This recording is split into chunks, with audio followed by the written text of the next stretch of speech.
Europe 1, la start-up de la France bouge. Hicham, vous avez 33 ans. Exactement. C'est ça. Kunto est né en 2021 à Grigny dans l'Essonne. On a tout dit quand on dit ça, non ?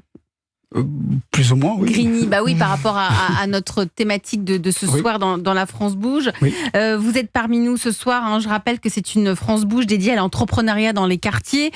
C'est la fin d'une tournée, 12 étapes où se sont rencontrés des porteurs de projets, des financeurs. Donc Hicham, Kunto, c'est né en 2021. Pourquoi vous avez créé Kunto ? Que s'est-il passé ? Je sais que vous avez énormément déménagé dans votre vie, donc vous avez vu beaucoup de choses. Totalement. Racontez-nous un petit peu. Eh bien, écoutez, la raison pour laquelle on a créé Kunto sont des raisons logiques et personnelles. Les raisons logiques, c'est qu'on s'est rendu compte tout simplement que il y a beaucoup de solutions de bien-être, de manière générale, qui sont créées, qui sont à disposition de monsieur tout le monde, mais très peu sont personnalisées en fonction d'une déficience, en fonction d'une vulnérabilité, pour des personnes qui ont des fragilités, tout simplement, qui ont des singularités. Donc, de ce constat-là, en 2020, lorsqu'on a été confinés, on s'est demandé comment faisaient tout simplement les personnes en situation de handicap pour faire du sport à la maison, pour juste sortir, avoir un service de bien-être comme tout le monde, gérer son alimentation. On s'est rendu compte que très peu de solutions étaient personnalisées pour les personnes ayant des déficiences. Donc ça a été, on va dire, le constat logique. Et finalement, on s'est rendu... constat aussi lié à votre passion pour la santé, hein, parce que vous, au début, vous êtes dirigé vers des études de médecine. Oui, totalement. Vous avez totalement raison. J'ai commencé par des études de santé. J'ai pas été classé pour être médecin. Je me suis réorienté en génie mécanique. J'ai fait un double diplôme au Canada. Ensuite, je me suis réorienté encore dans la data science. Et aujourd'hui, je mets au service de la santé une technologie. Donc, j'ai envie de dire génial. Tout est lié, tout finalement. Tout est lié, finalement, totalement. Et pour terminer sur ce constat logique, j'aimerais parler aussi beaucoup d'un sujet qui parlera à Frédéric, parce que c'est vraiment... Fabrice Marcella. Fabrice, pardon. C'est pas grave. Frédéric Mazella et Fabrice Fred Mazella qu'on embrasse. Patron de Blablacar. Totalement. Le fondateur de Blablacar.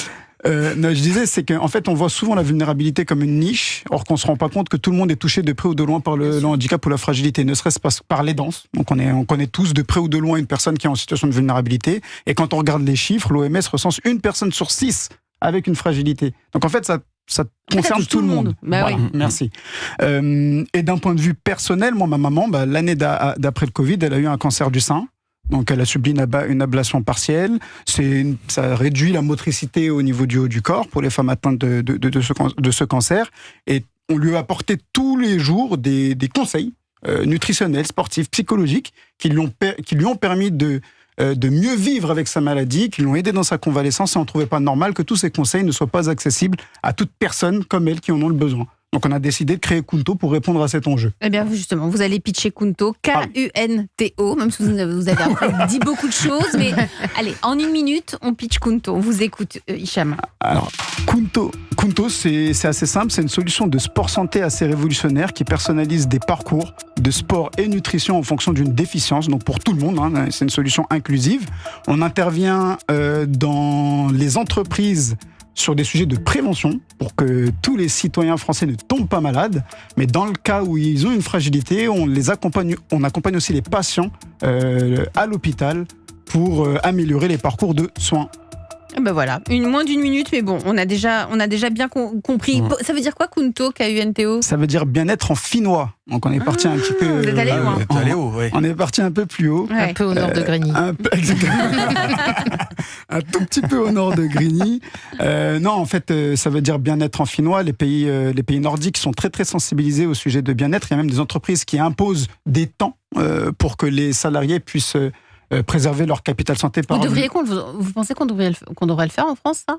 D'imposer un temps quotidien Peut-être pas imposer, mais à minimal mettre un créneau à disposition des salariés pour qu'ils puissent, s'ils le souhaitent, y aller. Je pense que tout le monde devrait le faire totalement, parce que, en fait, les chiffres parlent d'eux-mêmes. Hein. Quand on fait de la prévention, on évite de tomber malade. Ça, c'est un vrai sujet. Et en plus de ça, ça permet aussi d'éviter les récidives. Voilà. Et aujourd'hui, il est prouvé que, par exemple, en cancérologie, un sujet qu'on connaît bien, c'est que quand on a un cancer, quand on pratique une activité physique pendant sa thérapie, pendant son traitement, on évite qu'elle retombe malade. Ça lui permet de créer une routine pour éviter de retomber malade. Donc là, si je comprends bien, c'est une appli. Tiens, tour de table. Là, tu l'as testé, Fabrice? Non, pas encore, mais j'aimerais bien. Pourquoi pas? Non, mais le prix, tu le connais là? Non, pas si simplement que ça. Le prix. C'est vrai. Le prix. Non, c'est combien?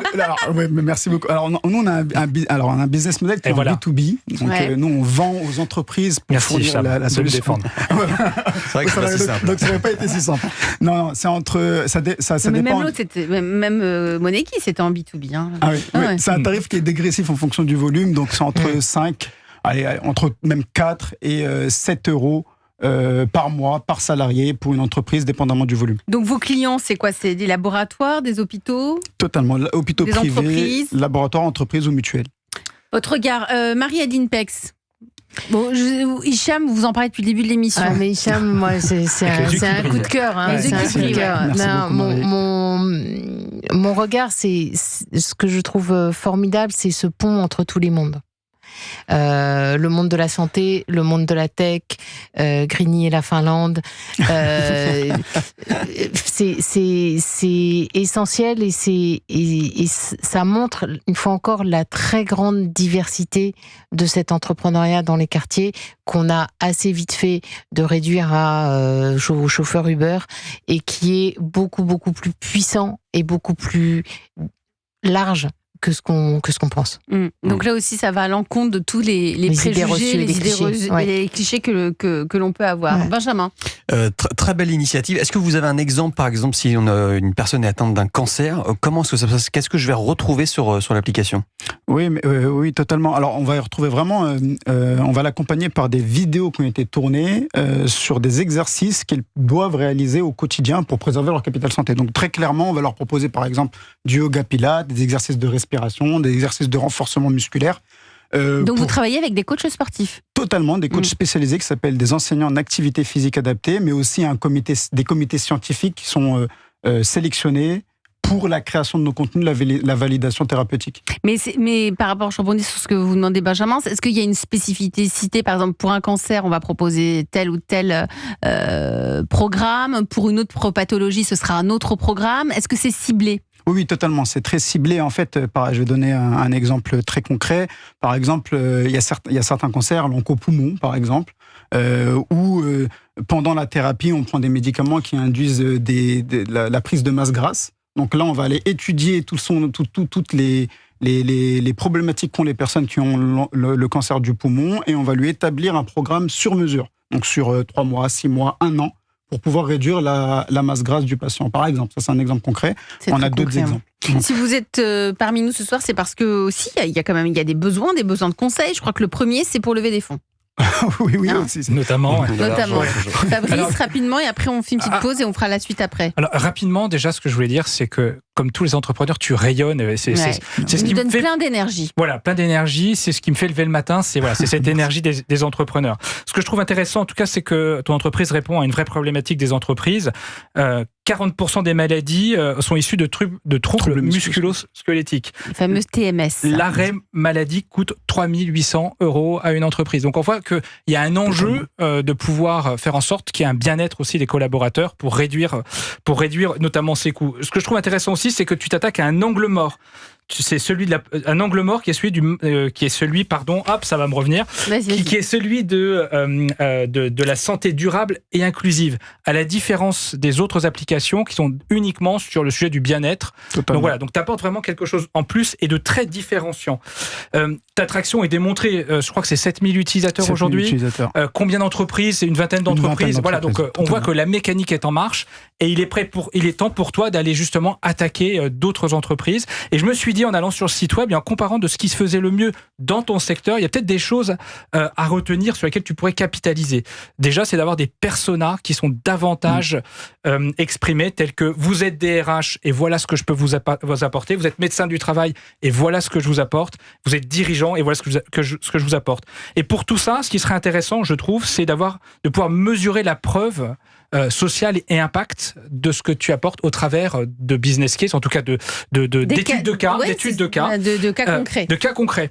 En mettant en avant aussi, je pense, le nombre de salariés qui sont aujourd'hui couverts par ta solution, le nombre d'ateliers que tu mets en place.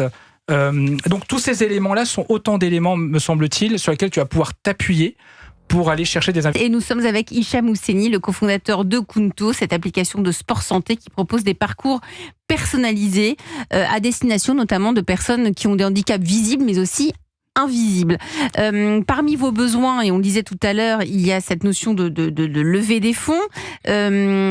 Fabrice ? Oui, la première question pour démarrer, c'est juste, tu dois lever combien ? Tu cherches à lever combien et pour faire quoi ? Oui, alors là aujourd'hui on est en train de lever 500 000 €, on a sécurisé 260 000 auprès de Réseau de BA, une ETI et une boîte privée. Nous, ce qu'on cherche à faire, c'est maximiser notre impact dans le secteur de la santé, ce fameux pivot qu'on a pris cette année. Donc c'est la création de contenu. Donc continuer de créer du contenu sur mesure en fonction de différentes déficiences.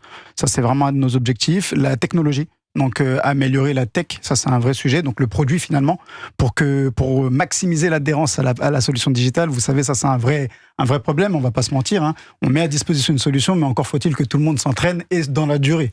Donc ça c'est un vrai sujet. Ensuite, ce sera du marketing institutionnel. Nous, on pense que on est assez reconnu de l'écosystème du sport santé, en plus adressé à des personnes qui ont des fragilités, continuer à être les leaders sur le sujet. Et donc, moi, ce que je souhaite te proposer dans ce cas, c'est repasser en revue, bien sûr, si tu souhaites ton support investisseur, mais surtout te mettre en relation avec d'autres investisseurs qui ne seraient pas ceux qui participent déjà à ta levée. Merci. De fait, mon métier m'amène à faire le lien entre les startups que j'accompagne et les autres financeurs des startups.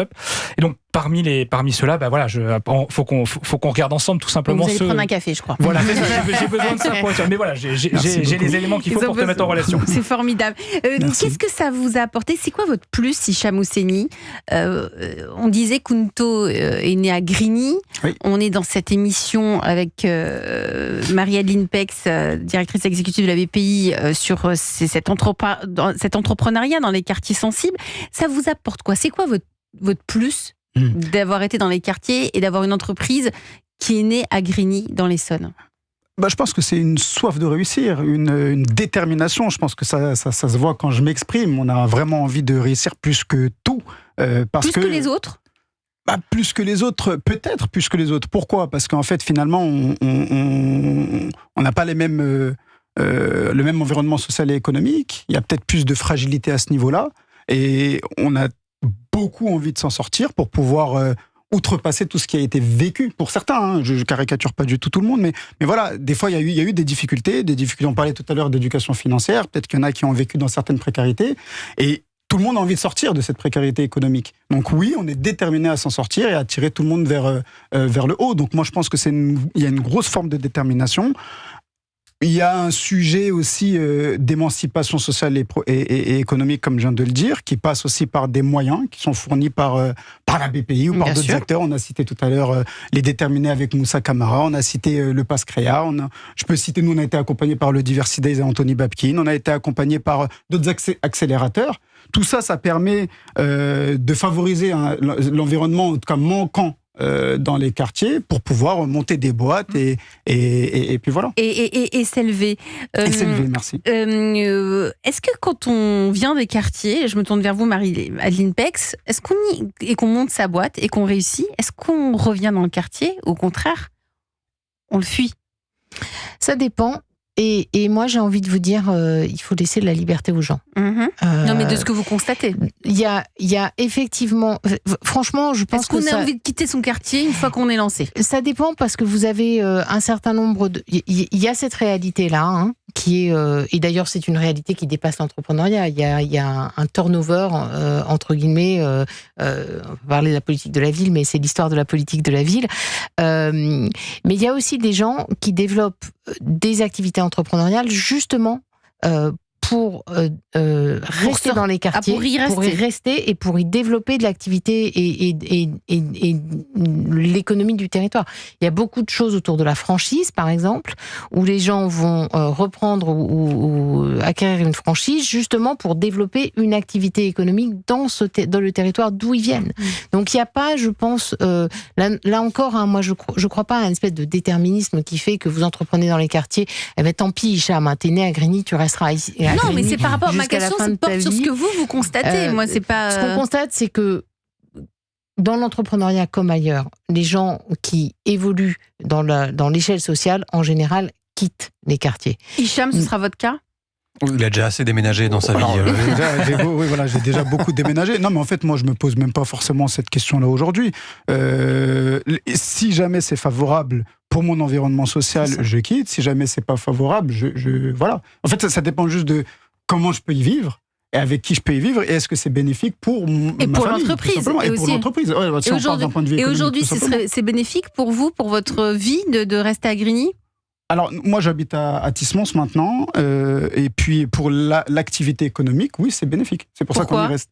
Parce que tout simplement... On a plus de facilité quand on choisit de monter sa boîte, de créer des emplois quand on est en banlieue ? Oui, il y a plus de facilité. Aujourd'hui, il y a plus de facilité parce qu'il y a dans certaines communes, en tout cas, les politiques de la ville permettent favorisent l'installation. Et puis nous, ça nous tient à cœur aussi, tout simplement, de permettre à d'autres qui sont dans notre entourage d'atteindre certains métiers, de les recruter, de travailler ensemble, ce côté partage finalement avec les personnes avec qui on a vécu, monter ensemble, c'est quelque chose qui nous tient à cœur, tout simplement. Puis vous y avez des réseaux professionnels aussi. Moi, j'ai l'exemple d'une lauréate Talent des Cités d'il y a 3 ou 4 ans, qui en l'occurrence était originaire de la Courneuve, a déménagé à Paris 19e. C'était une entreprise de transport portée par une femme, et elle recrutait des salariés issus de la Courneuve. Donc on n'est pas forcément obligé de rester tanké dans un territoire ou dans un autre. Au contraire, on peut utiliser et créer une nouvelle opportunité pour ceux qui y sont encore. C'est ça, exactement.